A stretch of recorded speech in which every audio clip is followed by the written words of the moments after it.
Hello दोस्तों, welcome to arts वल्ला। स्वागत है आप सभी का आज के इस नए वीडियो में। आज हम लोग देखने वाले हैं वर्ण के बारे में, तो आप लोग वीडियो के अंत तक ज़रूर देखिएगा। अगर वीडियो के अंत तक देख लेते हैं तो वर्ण से रिलेटेड एक भी कन्फ्यूजन आपके मन में नहीं रहेगा और साथ ही वर्ण से रिलेटेड एक भी क्वेश्चन आप लोगों को बोर्ड एग्जाम में नहीं छूटने वाला है। सिर्फ वीडियो को क्या करना है तो अंत तक देखना है। वर्ण से रिलेटेड जितना भी कॉन्सेप्ट होगा उस सभी को मैं आप लोगों को समझा दूंगा काफ़ी आसान भाषा में। तो चलिए शुरू करते हैं। तो देखिए, पहला है जो वर्ण। तो वर्ण क्या होता है या वर्ण किसे कहते हैं, तो याद रखिएगा, जो वर्ण उस मूल ध्वनि को कहते हैं जिसे खंड या टुकड़ा नहीं किया जा सकता। इसका मतलब क्या हो गया, जो वर्ण जो है वो क्या है, हिंदी भाषा की सबसे छोटी इकाई है, मतलब उससे नीचा और टुकड़ा नहीं किया जा सकता है, तो उसे हम लोग क्या बोलेंगे, वर्ण बोलेंगे। तो सिंपली क्या याद रखना है, जो वर्ण उस मूल ध्वनि को, मूल मतलब क्या हो गया, उस मेन ध्वनि को कहते हैं जिसे खंड या टुकड़ा नहीं किया जा सकता है। तो खंड या टुकड़ा नहीं किया जा सकता है, इसका मतलब हम लोग कह सकते हैं जो हिंदी भाषा की जो है सबसे छोटी इकाई क्या है, तो ये हो जाएंगे वर्ण। जैसे इंग्लिश में होता है ना, इंग्लिश का अगर सबसे छोटा इकाई पूछा जाए तो क्या बोलेंगे, अल्फ़ाबेट। अल्फ़ाबेट का मतलब ए से लेकर के जेड तक जो होता है। इंग्लिश का सबसे मेन बेस तो वही होता है ना, क्योंकि हम जो भी शब्द लिखते हैं या पैराग्राफ लिखेंगे तो उसमें वही ABCD सबका यूज होता है। सेम उसी प्रकार से वर्ण क्या है, तो हिंदी भाषा की सबसे छोटी इकाई है, तो इसे भी याद रखिएगा आप लोग। उसके बाद अगर पूछा जाए जो हिंदी भाषा की लिपि क्या है, तो याद रखना है आप लोगों को देवनागरी। उसके बाद हिंदी में अगर कुल वर्ण की संख्या पूछा जाए तो याद रखिएगा हिंदी में जो है कुल वर्ण कितना है, तो ये है 52। और इंग्लिश में पूछा जाए तो इंग्लिश में तो 26 है, पता होगा आप लोगों को। और इंग्लिश भाषा की लिपि जो है वो क्या है, तो ये वो है रोमन। तो याद रखिएगा। उम्मीद है वर्ण समझ गए होंगे। वर्ण उस मूल ध्वनि को कहते हैं जिसे खंड या टुकड़ा नहीं किया जा सकता है। साधारण भाषा में समझे तो हिंदी भाषा की सबसे छोटी इकाई को हम लोग क्या बोलेंगे, तो वर्ण बोलेंगे। जैसे में क्या है, तो अ ई ख ग ह र। तो यहाँ देखिए ख हलंत है, तो ख हलंत का मतलब सिर्फ समझिएगा ख है। अगर सिंपल हम ऐसे लिख देंगे ख, तो इसको अगर हम अलग अलग करेंगे तो क्या हो जाएगा, ख हलंत प्लस अ आ जाएगा। तो ये क्या हो जाएगा, ये हो जाएगा वर्ण, इसको डायरेक्ट नहीं बोलेंगे। तो याद रखिएगा ये सब क्या हो गया, तो वर्ण बोलेंगे, मतलब वर्ण बोल सकते हैं, क्योंकि यह क्या है, तो हिंदी भाषा की सबसे छोटी इकाई है। उसके बाद नेक्स्ट बात करें तो वर्ण के प्रकार। वर्ण के प्रकार में आप लोगों को क्या याद रखना है, जो वर्ण जो है वह दो प्रकार के होते हैं। वर्ण दो प्रकार के होता है, पहला स्वर वर्ण और दूसरा व्यंजन वर्ण होता है। तो देखिए जैसे बोलेंगे राम, तो राम क्या है, एक शब्द है। इसके अगर वर्ण की बात अलग अलग करेंगे तो र हलंत प्लस आ आएगा प्लस म हलंत प्लस अ आएगा। तो राम में जो है, देखिए राम एक शब्द है, तो इसमें कौन कौन से वर्ण का संयोग हुआ है, तो देखिए र हलंत प्लस आ प्लस म हलंत प्लस अ। तो इतना इसमें क्या मिला हुआ है, तो इतना मिला हुआ है वर्ण। तो उम्मीद है इसी को हम लोग बोलते हैं वर्ण। तो समझ गए होंगे। तो याद रखिएगा वर्ण जो है वो दो प्रकार के होते हैं, पहला स्वर वर्ण और दूसरा व्यंजन वर्ण। उसके बाद आता है जो स्वर वर्ण किसे कहेंगे। तो स्वर वर्ण किसे कहते हैं, तो जिस वर्ण का उच्चारण स्वतंत्र हो, जिस वर्ण का उच्चारण क्या हो, स्वतंत्र हो, या दूसरी भाषा में बोलेंगे तो समझ सकते हैं जो जिस वर्ण का उच्चारण जो है बिना किसी दूसरे वर्ण के मदद से हो, मतलब जिस वर्ण के उच्चारण में किसी दूसरे वर्ण की सहायता नहीं ली जाती हो या दूसरे वर्ण की मदद नहीं होती हो, तो उसे हम लोग बोलेंगे स्वर वर्ण। जैसे में देखिए अ, तो अ बोलेंगे तो अ में क्या आता है, सिर्फ अ आ रहा है। इसका मतलब अ में क्या है, तो अ का जब उच्चारण करेंगे तो इसमें किसी दूसरे वर्ण की सहायता नहीं होती है, इसीलिए यह क्या हो जाएगा, स्वर होगा। उसके बाद बोलते हैं आ, तो आ में क्या आएगा, सिर्फ आ आता है। उसी प्रकार हर्ष ई, दीर्घ ई, हर्ष उ, दीर्घ उ। उसके बाद ए में क्या है, तो सिर्फ ए है। तो इस प्रकार से समझ गए होंगे, जो जिस वर्ण का उच्चारण स्वतंत्र हो, या आसान भाषा में समझेंगे तो क्या बोल सकते हैं, जो जिस वर्ण का उच्चारण में जो है किसी दूसरे वर्ण की सहायता की जरूरत नहीं होती है, उसे हम लोग क्या बोलेंगे, स्वर वर्ण। जैसे देख सकते हैं ना, अ बोलेंगे तो सिर्फ अ आ रहा है। उसके बाद ए बोलेंगे तो सिर्फ ए, ऐ बोलेंगे तो ऐ, ओ बोलेंगे तो ओ। जैसे देखिए क बोलेंगे, तो क बोलेंगे तो लास्ट में क्या आ रहा है, अ आ रहा है, क। तो क में क्या आ गया, अ आ गया। तो इसका मतलब क के उच्चारण में क्या होता है, तो अ की सहायता होती है। तो इस वाला वर्ण में जो है ना, स्वर वर्ण में, इसमें किसी दूसरे वर्ण की सहायता की जरूरत नहीं पड़ती है, तो इसलिए इसे हम लोग बोलेंगे स्वर वर्ण। उसके बाद याद रखना है, जो स्वर वर्ण की संख्या जो है हिंदी में कितना है, तो टोटल 11 है, याद रखिएगा। अ, आ, हर्ष ई, दीर्घ ई, हर्ष उ, दीर्घ उ, उसके बाद है री, ए, ऐ, ओ और औ। तो इस प्रकार से याद रखिएगा। स्वर वर्ण की संख्या पूछा जाता है एग्जाम में, बहुत इंपॉर्टेंट है। तो याद रखना है जो हिंदी में स्वर वर्ण की संख्या कितनी होती है, तो ये होता है 11। उसके बाद नेक्स्ट चलते हैं व्यंजन वर्ण की ओर। तो व्यंजन वर्ण किसे कहेंगे, तो याद रखिएगा व्यंजन वर्ण किसे कहते हैं, तो जिस वर्ण का उच्चारण स्वर वर्ण की मदद से हो उसे हम लोग क्या बोलते हैं, तो व्यंजन वर्ण कहते हैं। तो याद रखिएगा, जिस वर्ण के उच्चारण में स्वर वर्ण की आवश्यकता पड़ती हो या स्वर वर्ण की सहायता होती है उसे हम लोग बोलते हैं व्यंजन वर्ण। जैसे देखिए क, जब हम बोलेंगे क, तो इसको अगर अलग अलग आप लोग तोड़िएगा तो इसमें क्या आएगा, क हलंत प्लस अ। तो यहाँ अ मैंने अभी जस्ट बताया है आप लोगों को, अ क्या है, तो क्या है, स्वर है। तो इसका मतलब हम बोल सकते हैं जो क के उच्चारण में अ की आवश्यकता होती है, तो अ क्या है, स्वर है। तो अभी बताया है मैंने व्यंजन किसे कहेंगे, तो जिस वर्ण के उच्चारण में स्वर वर्ण की सहायता होती हो या मदद होती है उसे हम लोग बोलते हैं व्यंजन वर्ण। तो क के उच्चारण में देखिए अ का जरूरत पड़ता है, तो इसीलिए क क्या हो गया, तो ये हो गया व्यंजन वर्ण। उसी प्रकार जैसे ख है, तो ख को जब हम अलग अलग तोड़ेंगे तो क्या आएगा, ख हलंत प्लस अ। इसका मतलब ख के उच्चारण में अ आता है।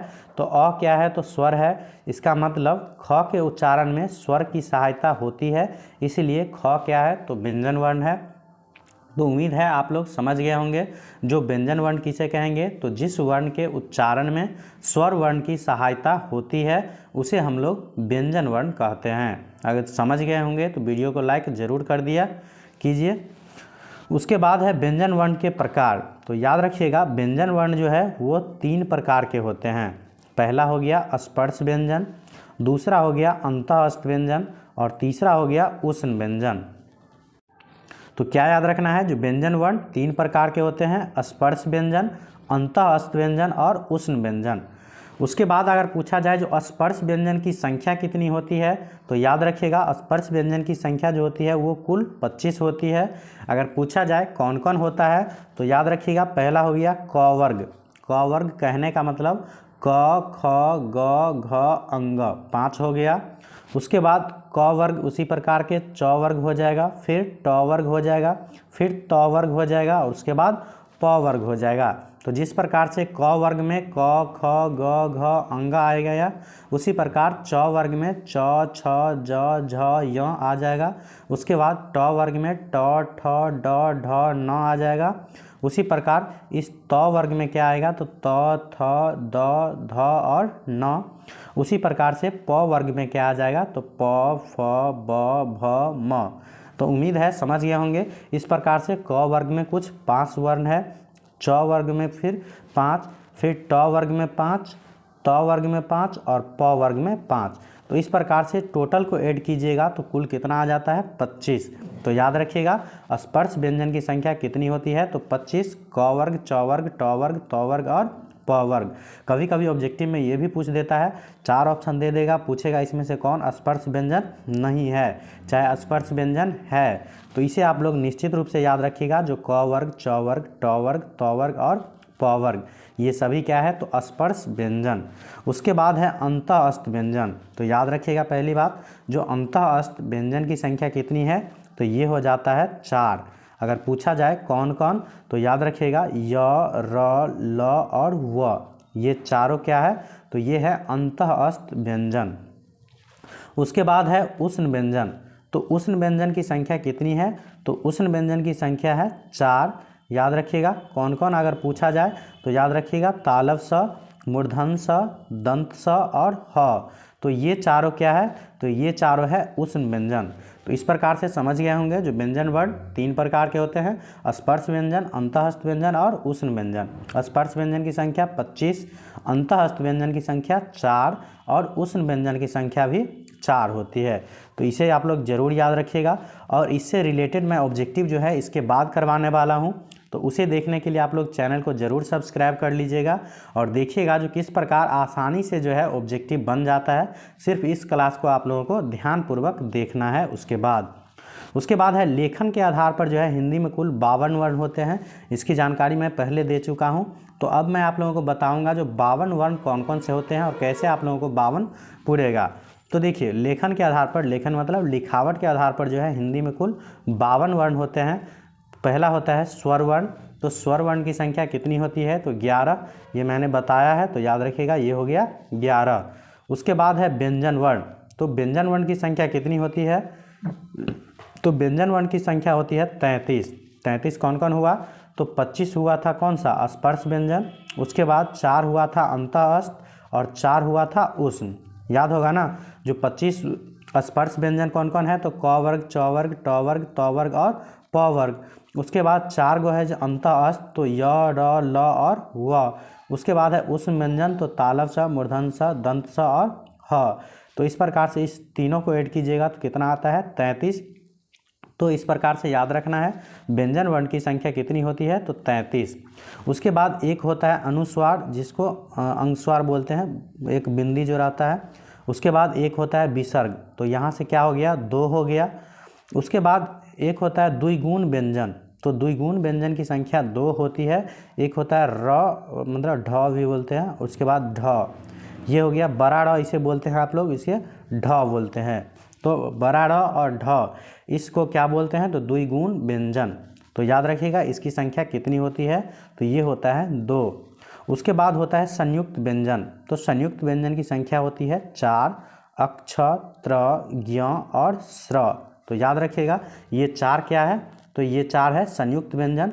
इस प्रकार से अब टोटल को ऐड कीजिएगा तो ये कितना हो जाएगा हमारा? 52। तो देखिए 11 और 33 इसको जोड़िएगा तो कितना आएगा? 44। 44 और एक कितना हो गया? 45 और एक 46। 46 और 2 कितना हो गया? 48 और 48 और 4 52। तो इस प्रकार से आप लोग निश्चित रूप से याद रखिएगा जो हिंदी में कुल कितने वर्ण होते हैं? 52। 11 हो गया स्वर, 33 हो गया व्यंजन, एक अनुस्वार और एक विसर्ग। उसके बाद द्विगुण व्यंजन हो गया बड़ा ड़ और ढ। उसके बाद 4 हो गया संयुक्त व्यंजन, अक्ष, त्र, ज्ञ और स्र। तो इस प्रकार से कुल 52 वर्ण हो गए। उसके बाद चलते हैं हम नेक्स्ट स्वर की ओर।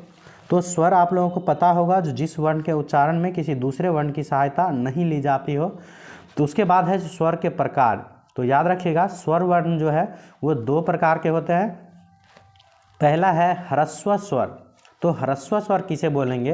तो जिन स्वर के उच्चारण में जो है अपेक्षाकृत कम समय लगता है उसे हम लोग बोलते हैं ह्रस्व स्वर।